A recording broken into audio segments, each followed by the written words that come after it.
はい、こちらはガスですね。カセットガスで、一般的なね、スーパーさんなんかで売られているガスですね。それと、こちらは相当の寒冷地用のガス。寒冷地に強いガスですね。はい。一般的にガスは0度以下になるとね、着火しにくくなったりするので、寒いマイナスでもね、マイナスの気温でも着火できるパワーガスですね。はい。一応この2種類ガスがあります。はい。で、ガスというのは大体このカセットコンロなんかにね、装着したり、はい。ガスストーブやね、ガスファンヒーターなんかで暖を取りたい時なんかに使うのがこのガスですね。はい。カセットガスをセットして使ったりします。ガス事情ですね。はい。はい。で、こちら簡易水道ですね。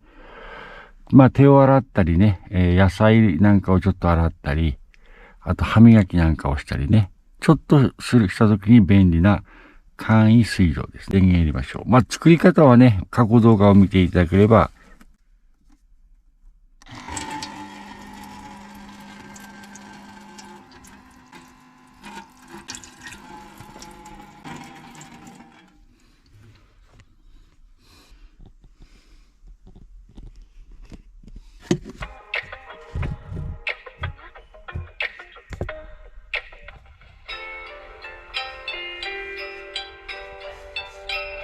はい、本日はラジカセ風スピーカーと、それからスケルトンライトですね。こちらをご紹介したいと思います。はい。どちらもね、小さくて、高性能ですね。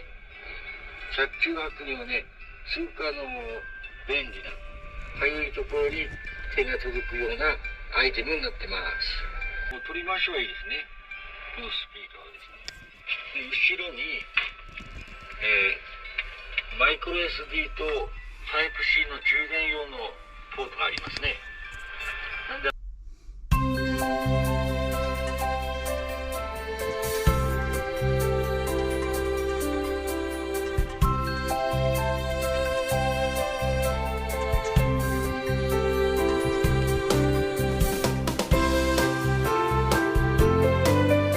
本日の材料は、豆腐と豚のこま肉とネギですね。